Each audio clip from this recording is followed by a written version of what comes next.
సింహాచలంలో స్వామివారి నిజరూపం ఎప్పుడైనా దర్శించుకున్నారా? అసలు చందనోత్సవం అంటే ఏమిటి? కొన్ని గంటలు మాత్రమే దర్శన భాగ్యం ఇచ్చే స్వామి ఎందుకు తన రూపాన్ని చందనంతో దాచుకుంటారు?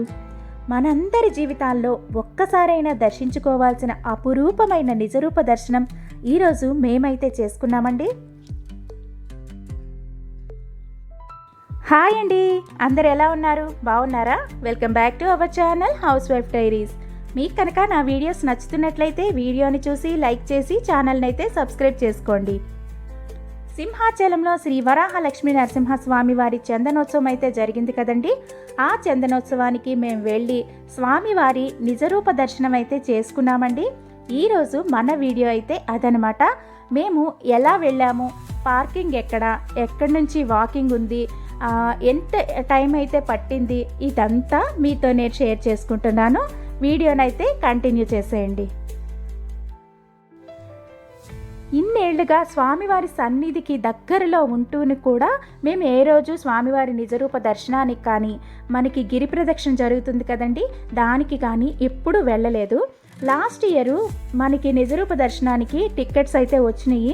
కాకపోతే అప్పుడు ఏంటంటే ఫుల్ వర్షం అనమాట. మేము బయలుదేరేసరికి ఎర్లీ మార్నింగ్ చాలా పెద్ద వర్షం. లాస్ట్ ఇయరే కదండి, పాపం గోడ కూలి కొంతమంది అయితే చనిపోయారు. ఇంకా వర్షం వల్ల అయితే మేము వెళ్ళలేకపోయాము. ఈ ఇయర్ కూడా మాకు టికెట్స్ అయితే దొరికినాయండి. సో మేము ఈసారి అయితే ఆఫ్టర్నూన్ బయలుదేరామన్నమాట. ఆఫ్టర్నూన్ మా హస్బెండ్ అయితే చెప్పులు కూడా వేసుకోలేదు. చెప్పులు ఎందుకు వేసుకోలేదంటే మనకి కొండపైన మనకి చెప్పుల స్టాండ్లు కానీ మొబైల్ పెట్టుకోవడానికి కానీ ఏమి ఉండవండి. ఎందుకంటే లక్షలాది మంది భక్తులు వస్తారు కదండి, మరి ఇంతమందికి అవన్నీ అరేంజ్ చేయడం అంటే చాలా కష్టం కాబట్టి సో చెప్పులు వేసుకోలేదు. ఫుల్ ఎండ అయితే ఉందన్నమాట. ఫుల్గా కాలు అయితే కాలిపోయినాయి. కాకపోతే పార్కింగ్ ఎక్కడో ఇచ్చారండి, మాకు గోశాలకి ముందు పార్కింగ్ ఇచ్చారు. ఇంకా అక్కడ నుంచి మనకి బంక్ ఉంటుంది కదా, అక్కడ వచ్చేసి బస్సెస్ అయితే వస్తూ ఉన్నాయన్నమాట. ఇక్కడ బస్సులు కంటిన్యూగా వస్తూ ఉన్నాయి. బస్సు ఫిల్ అయిన వెంటనే వెనక అలా కంటిన్యూగా వస్తూ ఉన్నాయన్నమాట. మేమైతే బస్సు అయితే ఎక్కేసాము. అక్కడి నుంచి ఇంకా స్టార్ట్ అయింది. కాకపోతే మనకి బస్సెస్ ఇటువైపు నుంచి వెళ్ళట్లేదండి. అంటే మనకి సింహాచలంలో తొలి పావంచ ఉంటుంది కదా, అటువైపు నుంచి కానీ కాంప్లెక్స్ నుంచి కానీ స్టార్ట్ అవ్వడం కానీ ఏం లేదు. మనకి ఎక్కడంటే న్యూ గోశాల ఉంది కదా, కొత్త గోశాల అంటే అడివరం వెళ్తాం కదా, అటువైపు నుంచి కూడా కొండ మీదకి ఒక రూట్ ఉంటుంది కదండి, అటువైపుకి అలా పైకి వెళ్ళే బస్సులన్నీ అలా వెళ్తున్నాయి అన్నమాట. నెక్స్ట్ రిటర్న్ వచ్చే బస్సులు అయితే మనకి తొలి పావంచ వరకు వస్తూ ఉన్నాయి. అయితే మనం కొండపైకి వెళ్ళే వరకు స్వామివారి గురించి, చందనోత్సవం గురించి కొన్ని విషయాలు నేను తెలుసుకున్నవి మీతో షేర్ చేస్తూ ఉన్నాను. వీడియో చూసి అలా నా వాయిస్ కూడా వినేసేయండి. సింహాచలంలో చందనోత్సవంకి ఎప్పుడైనా మీరు వచ్చారా? నేనైతే ఇదే ఫస్ట్ టైం రావటం అండి. చెప్పాను కదా, దగ్గరే ఉన్నా కూడా ఫస్ట్ టైం అయితే ఇది రావటము. మాకైతే కొంచెం భయం ఉండే ప్రతి ఇయర్. అంటే ఇంత జనాలు వస్తారు, ఇంతమంది వస్తారు, రష్ ఎక్కువ ఉంటుంది, తోసుకుంటారేమో, అంటే మనం చూడనంత వరకు మనకి ఏది తెలియదు కదా. సో ఆ భయంతోనే ఎప్పుడూ రాలేదండి. కానీ ఈసారి మాత్రం కొంచెం డేర్ చేసే వచ్చామనుకోవాలి. కానీ చాలా హ్యాపీగా అయితే దర్శనం అయితే జరిగిందండి. ఈ విషయంలో క్యూ లైన్ కానీ ఎక్కడా కూడా చాలా బాగా వెళ్ళింది. అయితే స్వామివారి గురించి మనం మాట్లాడుకుందాం. అంటే నేను తెలుసుకున్నవి కొన్ని. అయితే స్వామివారు సంవత్సరంలో ఎక్కువ రోజులు చందనపు పోతతో కప్పబడి ఉంటారంట. అంటే 364 రోజులు కూడా చందనపు పోతతో కప్పబడి ఉంటారు. మనం ప్రతిసారి సింహాచలం వెళ్ళి స్వామివారిని దర్శించుకుంటాం కదా, అంటే అది మనకి నిజరూపం కాదు, దానిపైనే చందనపు పోత అద్ది ఉంటుందన్నమాట. ఈ ఒక్కరోజే మనకి నిజరూప దర్శనం అనేది స్వామివారు ఇస్తారన్నమాట. ఈ సాంప్రదాయానికి సంబంధించిన మహత్తరమైన ఉత్సవము, దాన్నే చందనోత్సవం అని కూడా పేరు పెట్టారు. ఈ రోజు వచ్చేసి స్వామివారిపై ఏడాది పొడవునా ఉన్న చందనపు పొరను తొలగించి భక్తులకు స్వామివారి నిజరూప దర్శనం కల్పిస్తారు. అయితే ఈ నిజరూప దర్శనం చేసుకునే వారు నిజంగా చాలా పుణ్యాత్ములనే అనుకోవాలండి. అంటే మనం నిత్యము దర్శించుకునే దేవుడు కాకుండా అంతర్లీనంగా మనకి నిజరూపం అనేది ఇంకొకటి ఉంటుంది. అది కూడా మనకి దర్శన భాగ్యం కలిగింది అని అంటే గొప్ప విషయమే కదండి. మనందరికీ తెలిసిన పురాణాల ప్రకారం ప్రహ్లాదుడిని తన తండ్రి అయిన హిరణ్యకశిపుడి బారి నుండి రక్షించి హిరణ్యకశిపుడిని వధించడానికి ఒక స్తంభం నుండి ఉద్భవించిన నారాయణ స్వరూపమే నరసింహ రూపం. హిరణ్యకశిపుడి సోదరిని అంటే హిరణ్యాక్షుని కూడా అంతకుముందు వధించేందుకు నారాయణుడు ఎత్తిన అవతారం వరాహ అవతారం. ఈ 2 అవతారాల కలయికే మన వరాహ లక్ష్మీ నరసింహస్వామి అన్నమాట. అంటే ప్రహ్లాదుడు వారు మనకి ఈ 2 రూపాల్లో స్వామివారిని కొలువుండమని అడిగారంటండి. తర్వాత ప్రహ్లాదుడు ఆలయాన్ని నిర్మించి కొన్నేళ్ల పాటు స్వామివారికి సేవలు చేసుకున్నారు. కాలక్రమంలో ఆలయము మొత్తం శిథిలావస్థకు చేరిపోయి స్వామివారి విగ్రహం చుట్టూ కొంతమేర పుట్ట ఏర్పడిపోయిందండి. కొన్ని వందల ఏళ్ల తర్వాత పురూరవ చక్రవర్తి మన ఈ కొండ మీద నుంచి వెళుతూ ఉండగా తన భార్యలతో ఆకాశంలో విహరిస్తూ ఉండగా ఈ కొండపైకి వచ్చేసరికి ఆ విమానం అనేది అక్కడి నుంచి కదలకుండా ఆగిపోయిందటండి. ఆ రోజు రాత్రి ఆయన ఈ కొండపైనే విశ్రమించారట. ఆయన కల్లో స్వామివారి కనిపించి, నేను ఇక్కడ పుట్టలో ఉన్నాను, నన్ను బయటికి తీయమని చెప్పి కల్లో కనిపించారటండి. ఆ చక్రవర్తి ఆ రోజు అక్కడ గంగధార నుంచి నీళ్లను తెచ్చి స్వామివారి పుట్టపై వేసి స్వామివారిని బయటికైతే తీశారండి. కానీ స్వామివారు అప్పుడు వరాహ లక్ష్మీ నరసింహ రూపంలో ఉన్నారు కదండి. ఆ రోజు స్వామివారు ఆకాశవాణి రూపంలో ఆ చక్రవర్తికి చెప్పారటండి. అంటే ఇంత ఉగ్ర రూపాన్ని ప్రజలు చూసి తట్టుకోలేరు, పైగా ఈ వేడిని తట్టుకోవాలి అని చెప్తే నా పైన ఎంత మేర అయితే పుట్ట ఏర్పడి ఉందో అంత మేర చందనాన్నైతే పూసి ఉంచమని, ఏడాదిలో ఒకే ఒక్క రోజు అంటే మనకి వైశాఖ మాస శుక్ల తృతీయ, అది అక్షయ తృతీయ రోజు మాత్రమే దాన్ని ఒలిచి నిజరూప దర్శనాన్ని ప్రజలకు కల్పించమని ఆనాడే చెప్పారట. అప్పటి నుంచి ప్రతి ఏడు ఈ కార్యక్రమము, ఈ చందనోత్సవము ఇలాగే జరుగుతూ వస్తూ ఉన్నది.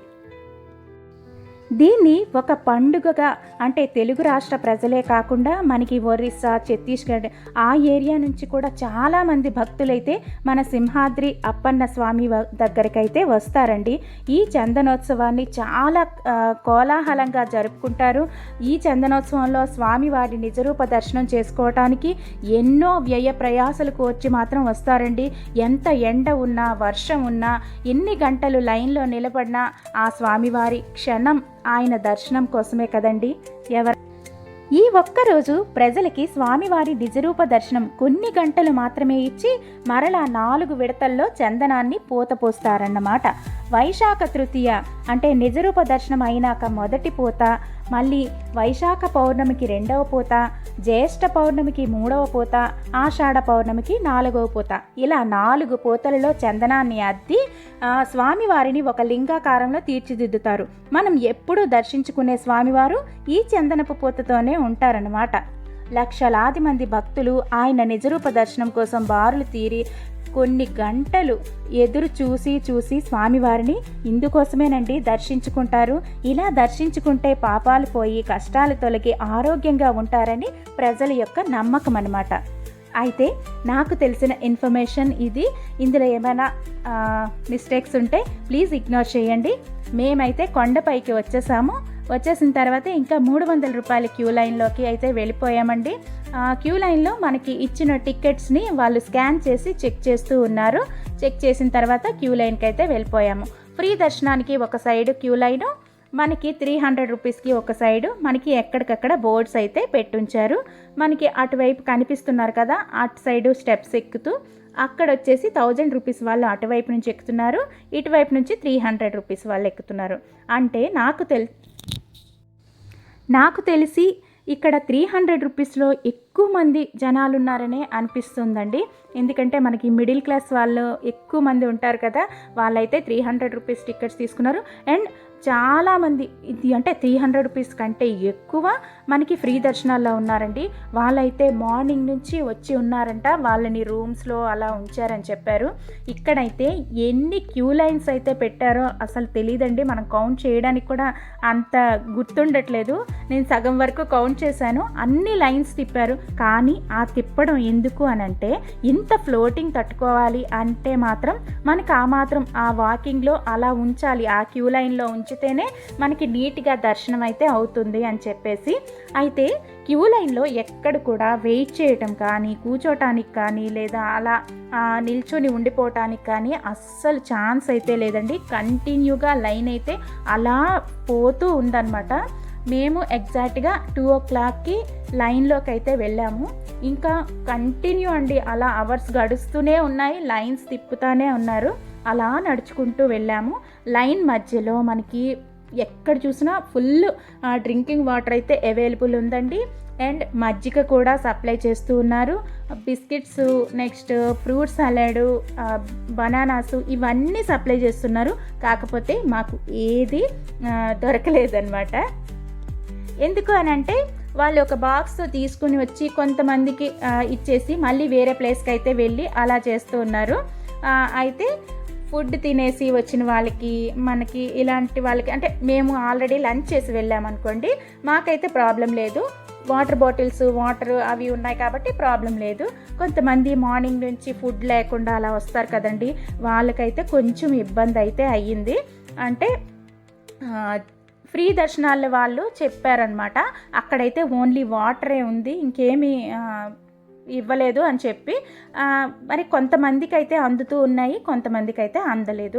దానికి ఎవరు ఏం చేయలేము కదండి. అంటే అలా ఒకే చోట ఉండి ఇస్తే మనకి లైన్ మూవ్ అయ్యేటప్పుడు అందరికీ అది అందుతూ ఉంటాయి అన్నమాట, ఫుడ్ కానీ ఏదైనా కానీ. కాకపోతే కొంతమంది మాత్రం కొంచెం బాధపడినట్టు అనిపించింది. అయితే ఈ లైన్స్ తిరిగి మేము 2కి లైన్కి వెళ్ళాం కదండి, మాకు దర్శనం అయితే అయ్యేసరికి 5:30 అయిందనమాట. ఈ 3 అవర్స్ మొత్తం వాక్ చేస్తూనే ఉన్నాము. మరి ఎన్ని కిలోమీటర్స్ కౌంట్ అవుతుందో కూడా అది ఐడియా లేదు. దగ్గర 3 అవర్స్ అన్నమాట. మనకి గుడి లోపలికి వెళ్ళే వరకు 3 అవర్స్ పట్టింది. కానీ లాస్ట్ ఇయర్ కొంచెం ఇలా గోడ కూలి, వర్షం వల్ల గోడ కూలడం, అక్కడ ఇవి జరగటం, దీనివల్ల ఈ ఇయర్ కొంచెం బాగానే అన్ని ఏర్పాట్లు బాగానే చూసుకున్నారు, బాగానే చేశారని అయితే అనిపించిందండి. అంటే ఎక్కడ హెవీగా ఈ బారికేడ్ లాంటివి ఇవన్నీ కట్టకుండా నీట్గా మనకి క్యూ లైన్స్ కూడా నీట్గా కట్టారనమాట. తర్వాత మనకి గ్యాప్ ఉన్నటట్టు కట్టారు. దానివల్ల మనకి ఎక్కువ జనాలు వెళ్ళేటట్టు కానీ అలా ఏం లేకుండా సింగిల్ లైన్ ఫార్మేషన్ అయితే చాలా బాగుంది. ఎందుకంటే సింగిల్ లైన్ ఫార్మేషన్ అనేటప్పుడు మనకి ఫ్రీగా ఉంటుందండి. ఎక్కువ మంది వచ్చేయటం, తోసేసుకోవటం అలా ఉండకూడదు. ఏ ఇన్సిడెంట్ జరిగినా దానికి మన సెల్ఫ్ ఇది ఉంటుంది కదండి, మిస్టేక్. మనం ఇంత దూరం నుంచి వెళ్తాము, అన్ని డబ్బులు పెట్టుకుంటాము, ఎంత కష్టపడతాము, ఎంత వెయిట్ చేస్తాము. స్వామివారి దగ్గరికి వెళ్ళేసరికి కొంతమంది ఏంటంటే ఫాస్ట్గా వెళ్ళిపోదాం, చూసేద్దాం అనేటట్టు తోసేసుకోవటం. ఇప్పుడు వాళ్ళు తోసారంటే వాళ్ళకి ఏం కాదండి, ఇంకా ముందున్న వాళ్ళు కానీ ఎవరైనా ఇబ్బంది పడతారు కదా. ఇబ్బందితో పోతే ఒక విధం. లాస్ట్ ఇయర్ అయితే ప్రాణాలు కోల్పోయారు. అంటే అదే అని కాదు, ఇంకా చాలా చోట్ల జరిగి ఉన్నాయి కదా ఇలాగా. మనం దర్శనానికి వెళ్ళి, స్వామివారి దర్శనానికి వెళ్ళి ఇలా జరిగినాయి ఇలా అని. ఇదంతా మన తప్పిదమే ఉంటుంది కాబట్టి ఎవరికి వారు మనం ఫ్రీగా ఇంత దూరం చక్కగా వచ్చాము, స్వామివారిని కూడా ప్రశాంతంగా దర్శనం చేసుకుందాము అని చెప్పేసి ఎవరిది వాళ్ళకి ఉంటే ఎక్కడ ఏ ఇష్యూ జరగదండి. ఎంతమంది జనాలు ఉన్నా సరే ప్రశాంతంగా అయితే వెళ్ళిపోవచ్చు. అయితే ఇక్కడ మా వెనక కూడా ఇంకా చాలామంది జనాలు అయితే వచ్చున్నారండి. కాకపోతే మనం ముందుకు వెళ్ళేటప్పుడు మన వెనక చూస్తే అమ్మో ఎంతమంది అనుకుంటాం, కానీ మనం కూడా ఆ ప్లేస్ నుంచి దాటుకుంటూ వచ్చిన వాళ్ళమే కదా. అయితే 2.5 అవర్స్కి మనం రెగ్యులర్గా దర్శనానికి వెళ్తాం చూసారా, రూమ్స్, అక్కడికి వచ్చామన్నమాట. అక్కడ 3 రూమ్స్ని ఒక రూమ్ క్లోజ్ చేసి 2 రూమ్లో తిప్పారనమాట.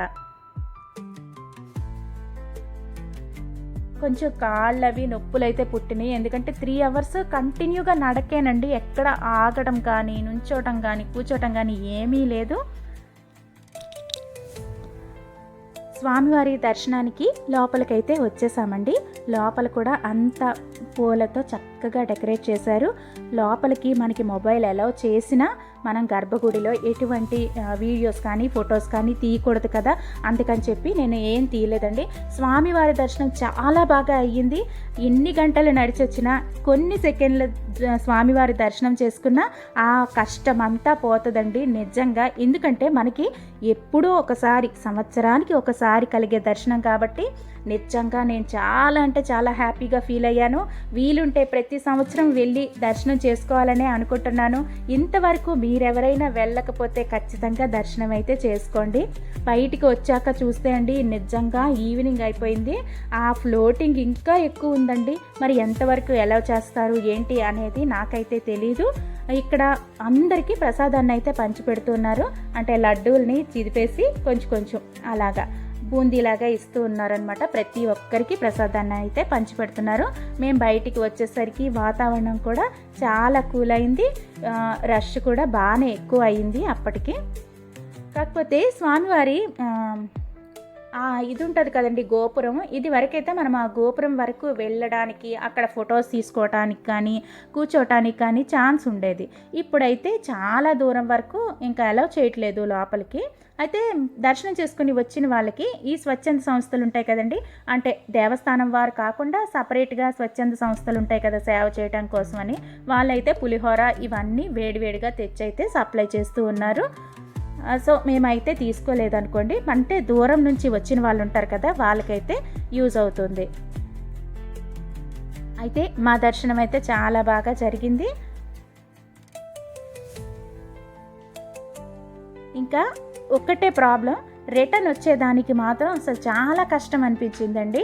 ఎందుకంటే బస్సెస్ వస్తున్నాయి, జనాలు తోసుకుని మాత్రం ఎక్కేస్తున్నారు. అసలు గ్యాప్ కూడా ఇవ్వట్లేదండి, దిగే వాళ్ళకి కూడా ఛాన్స్ ఇవ్వట్లేదు, అంతగా తోసుకుని ఎక్కుతున్నారు. మేము బయటకు వచ్చిన తర్వాత కూడా మాకు ఒక హాఫ్ అన్ అవర్ నుంచి 45 మినిట్స్ ఇలా పట్టిందనమాట బస్సు దొరికి. అప్పటికి నించునైనా వచ్చేద్దామని చెప్పేసి నుంచొని వచ్చేసాము. మనకేంటంటే తొలి పావంచ ఉంటుంది కదా, అక్కడ వరకైతే బస్సుని తీసుకొచ్చి దింపేశారు. అదంతా బాగానే ఉంది.